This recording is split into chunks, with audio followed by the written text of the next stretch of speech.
Morning guys, ngayon may pupuntahan tayong shop. Dun sa pupuntahan nating shop pala may gagawin tayong dalawang sasakyan ngayon, araw ng linggo. So naka-schedule sila ng alas 9:30. So mag alas 9 na. Bibiyahe pa tayo ng almost 15, mga 15 minutes dun sa pupuntahan natin from dito sa tinitirhan ko. Dalawa lang naman yon gagawin natin, is change oil lang, tsaka check check up na rin natin kung ano yung mga dapat palitan o yung mga pangilalim. Yan.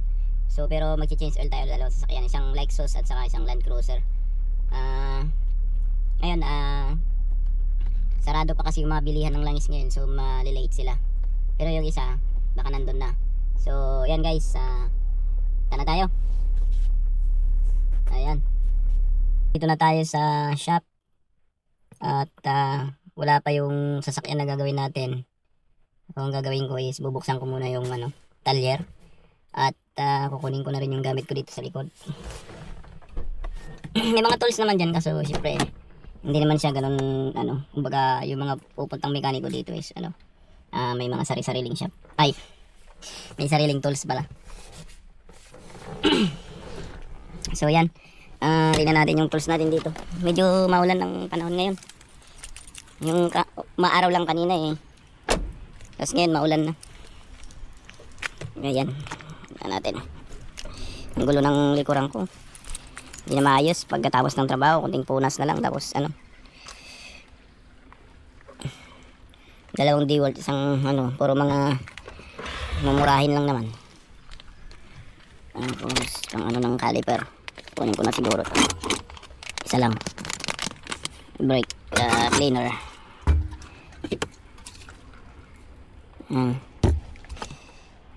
Carb cleaner pala yung isang, brake cleaner. Tapos power handle. Ito Milwaukee na lang. Tapos yung tawag dito, may tayo dyan, pang change oil. So ito lang muna guys. At balikan na lang natin yung iba. So yan, let's go.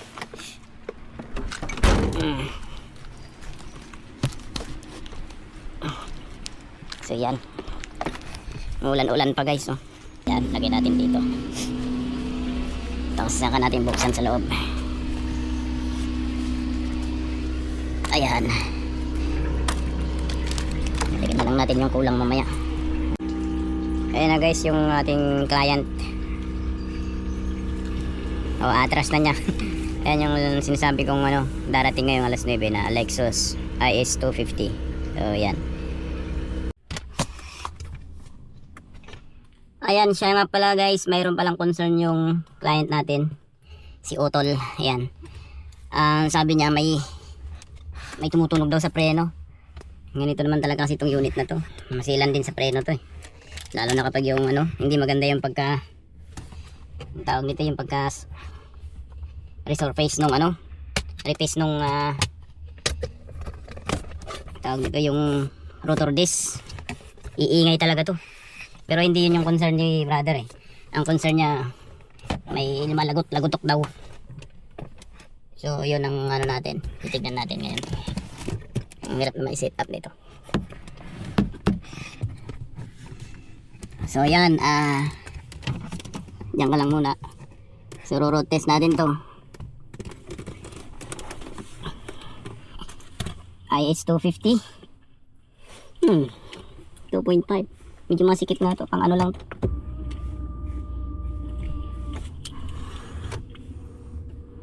Medyo anong model na rin to, mga 2010. Tayo na natin, seatbelt tayo. Naalala ko nga pala, kasi buti hindi ko na naipasok doon, kasi tatanggalin ko na naman. May concern sa maingay yung sa pre So road test lang natin guys.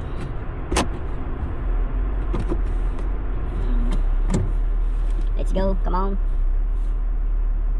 Paatras, parang ang tunog daw glug glug glug glug, ganun daw Tingnan natin.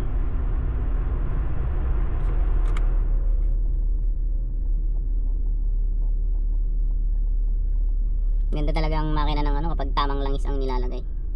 Pino.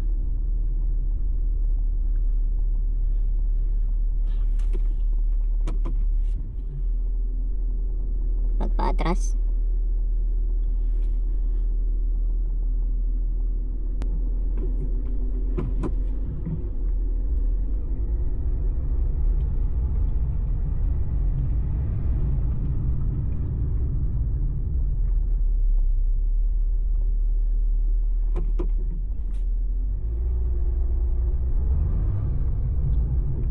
Ayun, narinig ko na.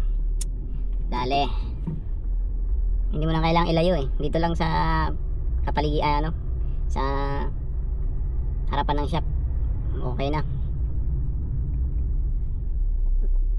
Ulitin natin. Tutunog pa rin. Ayun.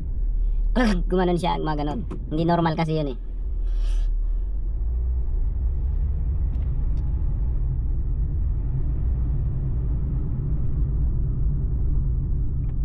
Madalas sa Middle East, nung sa Middle East ako sa ano, sa Lexus, halos ganito rin talaga yung mga issue ng mga ganito.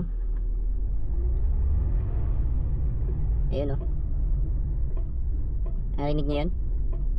Lakas. Sa harapan to, bandang kanan. Oh, bandang kanan.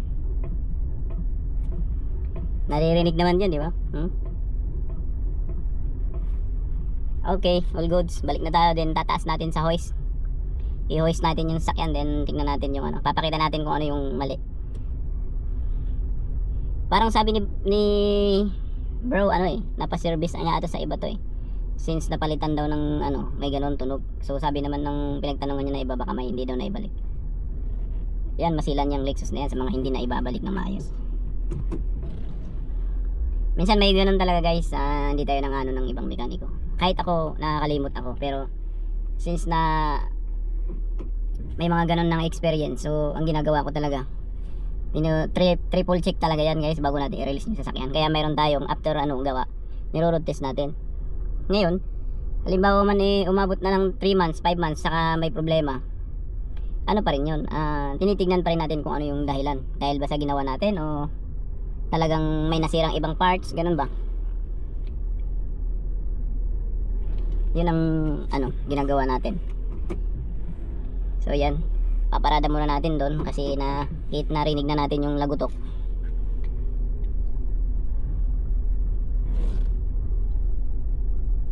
Ayan.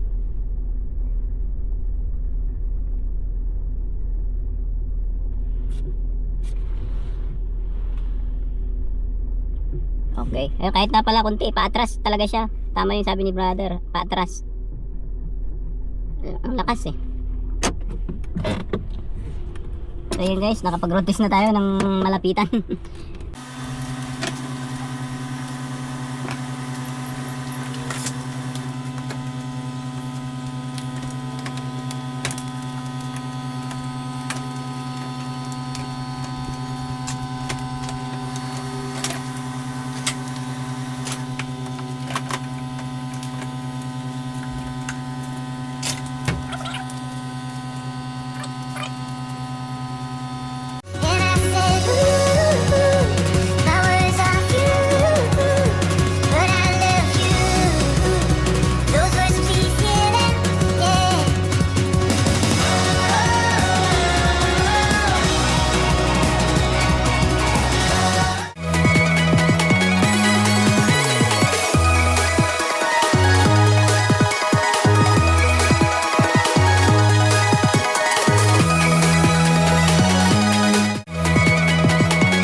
Tingnan nyo to.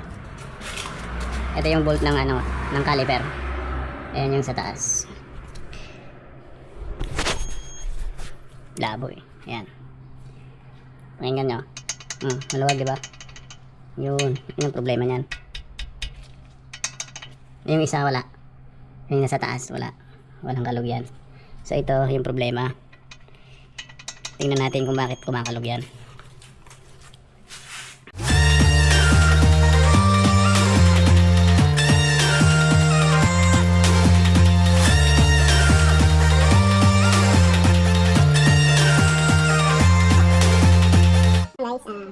ibalik na natin yung drain plug niya.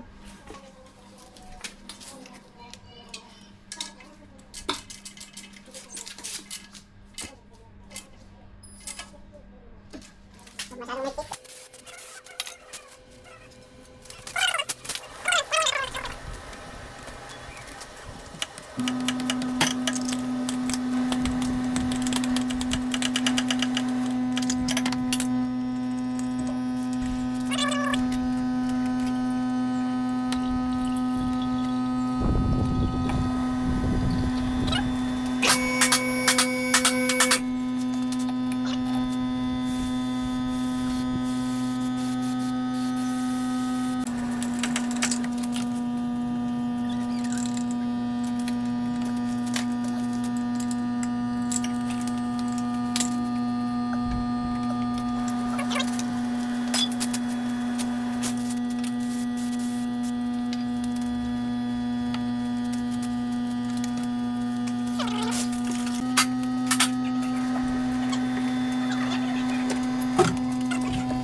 Ayan, ang langis na ilalagay natin is 5W30. So, ayan, Castrol Edge. Pwedeng pang gas, pwedeng pang diesel, saka pwedeng pang hybrid. Ayan, Castrol. So, ayan, start na natin dahil check natin yung level ng langis kung okay na. Ay, nung nakaraan, di rin ako nag-laro. Support. Moral support na lang tayo. Ayan guys, na-start na natin. Ayan, sakto yung langis niya. Sakto! Hindi nga rin ako nakapag-bike niya. Gusto ko nga muli bumalik.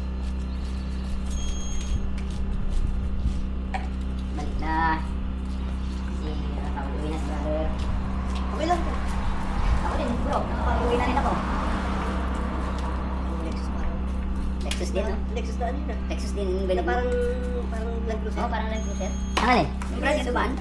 Alex. Parang Land Cruiser na Lexus. Pero gas yun. Hindi yun diesel. Pero Land Cruiser yung style.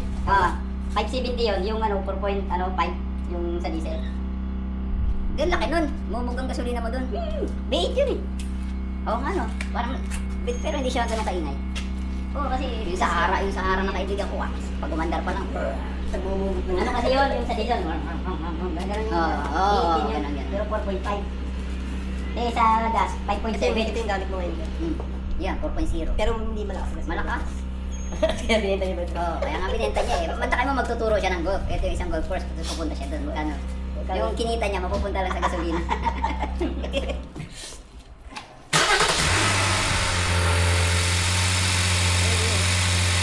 Kapit yan, kapit. Kapal lang dito yung babay. Umahol yun. Ito lang ang kapit. Ay, may yan. Katak yung sa dari ng ano. Pag ng gasolina. Kapag nilagyan mo yan ng matabang, wala lang. Pero pag ginagasol, mga 91, wala rin. Pero yung mga luma, brad, kamukha mo sa akin, hindi na practical lagyan ng mga high octane na. Okay lang din. Pag long drive. Okay lang. Pag long drive lang ako naglalagay, pero 95 lang. Kasi baka mapwersa eh. Yung mga luma na sila, ano pa yun, 2003. Ako 2003.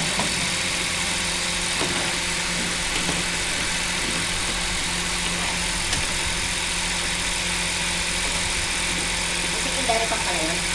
Kaya malakas yan. Ano to eh, American type na. May yung injector niya dito sa ibabaw, anim. Tapos may anim din sa ilalim. Lakas ng gasolina na. Pero pag dinamin ka mo yan, simultaneous. Kaya ano sa pag in-accelerate mo, mag-activate yung kailan para mas lumakas. Pero easy na. Easy yan. Galing no? Hindi siya ordinary yun no? Yung common. Ano yan? Ang build ng Japan, anin lang. Ngayon, pinakailaman ng yun. Ginawa nilang ilagyan nila sa timbar. Kailangan sila sa anin. Kakailaman rin yung mga ano. Ay gusto ni Trump, bilihin daw yung mga sasakyan nila eh. Ay Japanese, paano nga ang bibili niya? Nagalaki niya, bilhin na kalsada rin sa atin. Pero recommended niya Lexus. So, ano naman yan? Pag nalagagi mo dito lang.